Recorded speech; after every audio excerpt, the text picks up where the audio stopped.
Bueno, vamos a conversar ahora con el presidente del Consejo Directivo del Servicio Electoral, Juan Emilio Cheire. Sin duda hay muchísimos temas que tienen que ver con lo que está ocurriendo en el CERVEL y con las futuras elecciones. Señor Cheire, buenas noches, bienvenido a Serena Chile. Señor Cheire, en primer lugar partamos por aclarar un tema. Hay una campaña en la cual se llama a marcar el voto con una AC para llamar a una asamblea constituyente. Las personas que hagan eso, que marquen el voto de esa manera, ¿esos votos eventualmente podrían ser objetados? ¿Qué ocurre con ellos? Bueno, la decisión es conforme a la ley y no me corresponde a mí en este momento definir cada caso, que depende si marca el voto. En general son votos objetados si es que ha votado. Claro, pero en el fondo, si una persona marca una preferencia y aparte de marcar esa preferencia pone el mensaje que sea en el voto, digamos, objetado. Ese voto pero es válido. Objetado. No es nulo. Es objetado. Lo que pasa es que lo escuchamos recién... pero la pregunta era otra, no había marcado ningún voto. Ah, perfecto. En lo que usted escuchó, la pregunta era que no marcaba una ni otra preferencia. Eso es blanco, no es nulo. Y tenía una leyenda, escribía algo. Pero el voto es eso es blanco en todo caso, no nulo. Y pongámonos en el caso de el CERVEL entrega instrucciones claras a los vocales y va a tener un periodo el día anterior de entrenamiento para los vocales. Y ese periodo de entrenamiento va a ser el sábado 29 a partir de las 3 de la tarde y va a tener una cancelación de 0,22 huevos. Para que esté súper claro, si alguien marca bien su preferencia, pero además en otro espacio, sin interferir con las líneas donde se marca la preferencia, pone asamblea constituyente o AC... Yo entiendo que ese voto es objetado. Si es que alguien pide que sea objetado, porque si nadie pide que sea objetado, no es que obligatoriamente llegue a objetarlo. Por eso, yo preferiría atenerme a las instrucciones que se van a impartir en la ley, precisamente para los vocales. Pero en general es lo que dice usted. Ahora, dice de todas maneras la ley, en caso de votos objetados, estas cédulas deberán escrutarse a favor del candidato que indique la preferencia, quedando constancia de esas marcas, pero se computa a favor del candidato que haya sido marcado. Y por eso que esperemos las instrucciones precisas para cada caso preciso. Y con esta tendencia que hay a ese llamado, yo creo que va a haber que precisar muy bien los diferentes casos que se pueden producir. Ahora hay una norma general que es la que se entiende y es que básicamente si un voto está bien marcado, por más que se le ponga cualquier observación, es voto.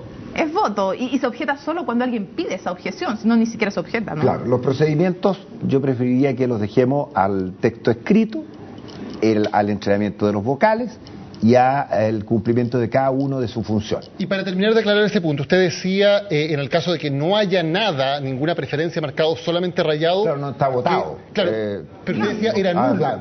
No, yo entiendo que es blanco según la ley.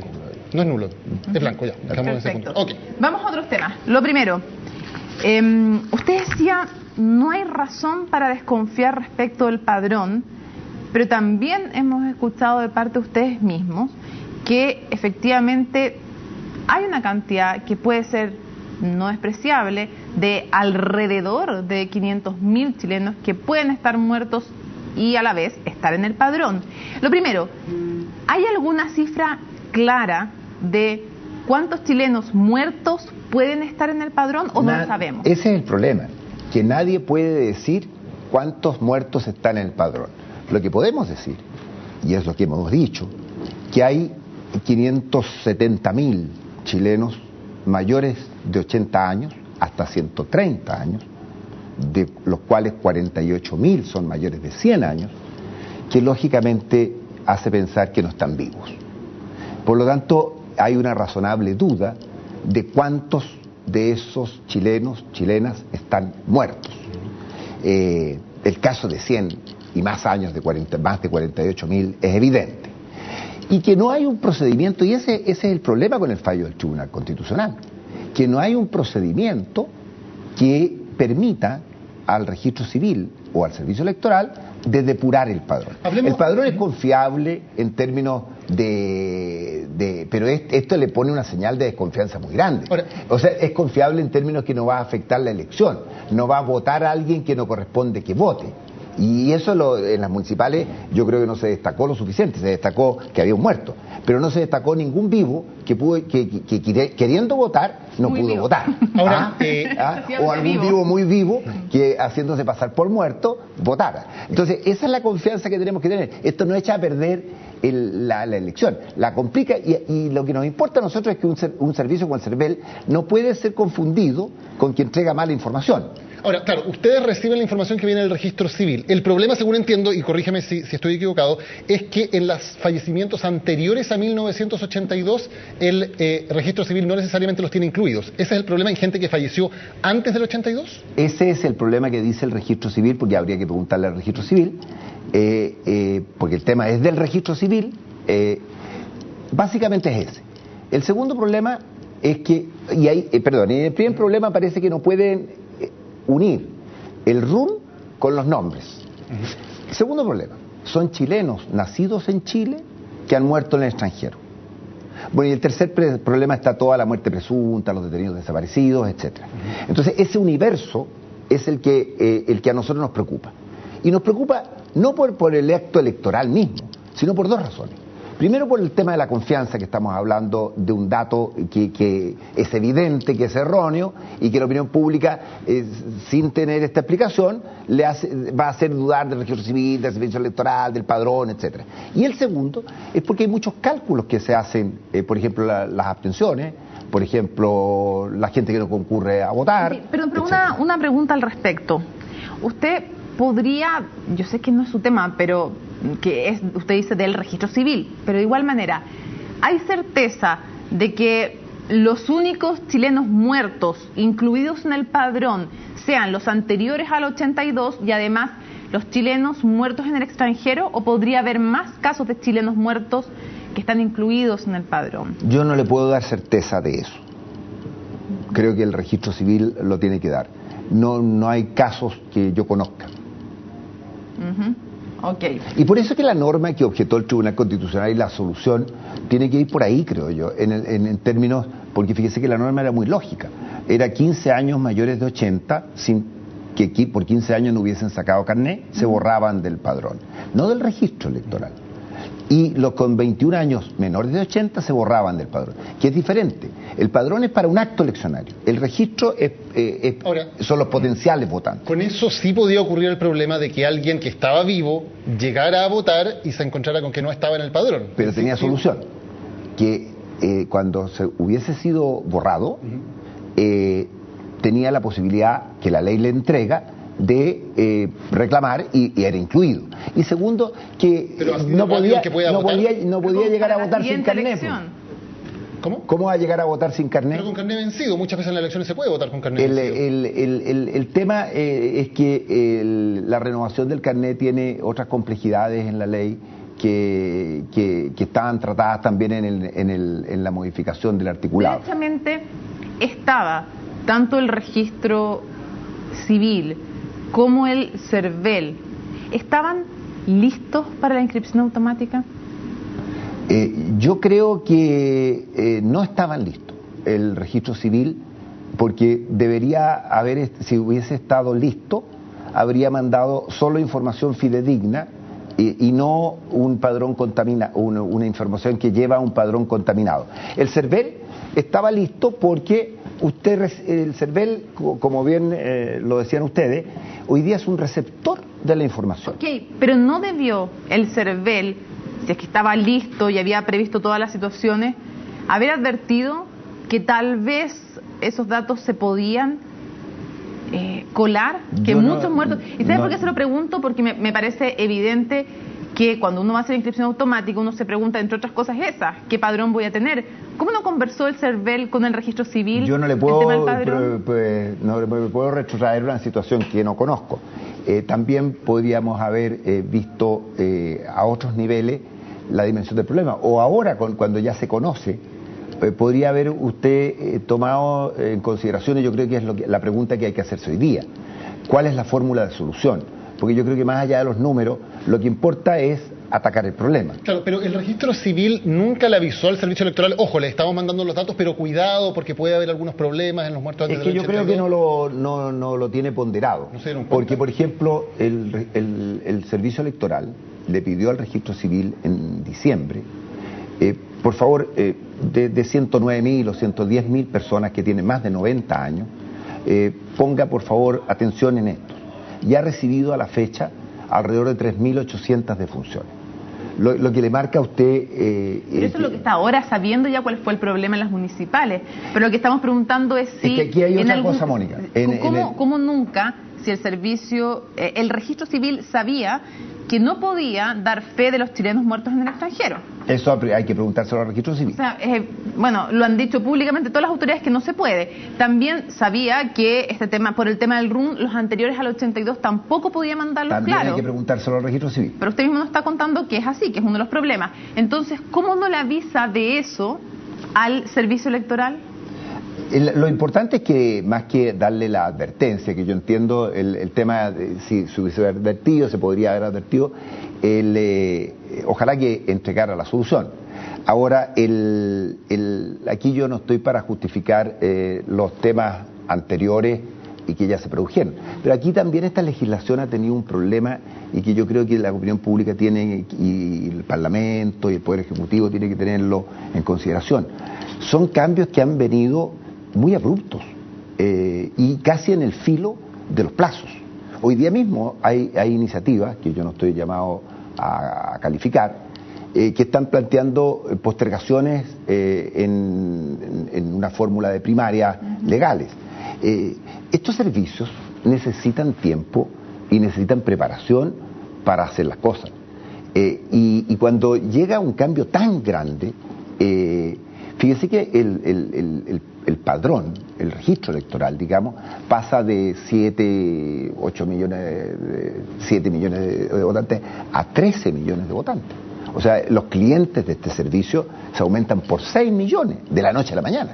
Entonces, ese cambio es muy brutal y implica organización, datos, información, precisión en la información, modernidad en los computadores, sistemas computacionales nuevos. ¿No lo tiene el servicio electoral? ¿No está preparado todavía? Está trabajando arduamente en eso. ¿Pero va a estar listo para las primarias, por ejemplo? Sí, va a estar lista para las primarias. Aunque no tenga, para las primarias claramente no vamos a tener un padrón. No, por eso nos interesó a nosotros poner el tema, más que poner la cifra. Poner el tema y el universo que estamos hablando. Porque queremos cautelar dos cosas fundamentales, que es la confianza en un sistema electoral en Chile que es ejemplo en América Latina y en el mundo. Y yo creo que no tenemos derecho a ensuciarlo. Comprendamos entonces los fenómenos. Y lo segundo es que aseguremos un buen acto eleccionario de una cosa que es súper importante, las primarias que la había demandado tanto la sociedad, que quería más participación, que quería una definición del ciudadano y ciudadana en la definición de su futuro. Entonces, démosle el valor a la primaria, consideremos que es una opción que la gente quiera ir, participemos activamente y asumamos las complejidades que tiene. Ahora, sabemos que está este problema que no podemos dimensionar claramente de chilenos muertos pero que aparecen en el padrón. En otro problema distinto, ¿cuántos chilenos que viven en el extranjero y que, por lo tanto, en este momento, salvo contadísimas excepciones, no pueden votar en la práctica, aparecen también en el padrón? ¿Cuántos chilenos que viven en el extranjero están en el padrón? No le podría decir. ¿No hay ni siquiera una estimación? No sé, no podría, cada caso tendría que, prefiero no entrar en una materia que... pero fíjese que hay... Porque para calcular las abstenciones también es importante. Para saber cuántos se abstuvieron, también tenemos que saber cuántos viven en Estados Unidos o en Suecia. En ese sentido, yo creo que el servicio electoral tiene una gran tarea, y la estamos haciendo en este plan de modernización, de mejorar todo lo que es estadístico para los datos que tienen los profesores, que tienen los institutos de investigación. Pero... y eso hay que tener información al día. Ahora, se está haciendo... Y yo creo que es uno de nuestros objetivos avanzar mucho en eso. Se va a abrir otro nuevo problema. Por ejemplo, con el voto de los chilenos. Con el voto de los chilenos en el extranjero, esta posibilidad, porque ahora el gobierno ha dicho que está por no pedirle ningún requisito para que los chilenos puedan votar los que viven en el extranjero, ningún requisito de vinculación, se dijo que vinieran en los últimos 5 años, que han venido tantas veces, se discutió mucho el tema, ahora se quita el tema del requisito. Frente al voto de los chilenos en el extranjero, ¿qué complejidad usted ya advierte que se podría producir en el servicio electoral? Yo primero no puedo opinar sobre una iniciativa de esa naturaleza, porque nosotros no somos ni poder ejecutivo ni poder legislativo. Las complejidades las tendremos que medir cuando el procedimiento se defina. Y habrá que ver cuáles son las fórmulas que en la práctica para operativizar esa opción. ¿Tiene impedimento legal usted de opinar? ¿Qué le parece que no se ponga ningún requisito? Sí, porque nosotros, el servicio electoral está para cumplir los procedimientos. No le pregunto eso. Tampoco puedo opinar del binominal, por ejemplo. En el mundo, ¿qué es lo normal? ¿Que las personas de un país que viven en el extranjero puedan votar? Hay casos y casos. En general hay una tendencia importante a que los chilenos, los extranjeros en otros países, usted lo ve en América Latina, hay muchos países que tienen esa opción. Señor Cheire, esta semana el CERVEL se vio involucrado en una controversia por el famoso tema del certificado sobre Pablo Longueira y otros políticos relevantes y candidatos presidenciales cuya primera fecha de inscripción salía mal en una información oficial entregada por el CERVEL. ¿Ya se detectó cuál fue el problema? No, lo que resolvimos nosotros el miércoles fue que se había ordenado una investigación sumaria interna por la dirección del servicio, que es la responsable de eso, y nosotros subimos el nivel de esa investigación a uno de los consejeros. ¿Cuándo debería haber resultados de esa investigación? Los sumarios tienen un tiempo diferente de acuerdo a la complejidad de lo que se investiga. Esperamos que a la brevedad, porque creo que es de toda necesidad que un dato aislado, pero el CERVEL no puede tener errores. Y creo que, independiente de la razón, hay que aclararlo, y por eso es que lo hemos subido al más alto nivel en la investigación. Señor Cheire, hay un tema con el que comenzamos esta entrevista, pero la verdad estamos inundados de comentarios de mucha gente que llegó tarde a la entrevista o que no le quedó claro, y por eso queremos preguntarlo de nuevo para despejar completamente cualquier duda. No voy a entrar a ninguna opción, sino que al instructivo que se va a impartir. Por supuesto. Es para claro, porque hay mucha gente que llegó tarde a la entrevista y nos pregunta qué pasa con el tema de marcar AC en el voto. No, así que volvamos al tema para que quede absolutamente claro.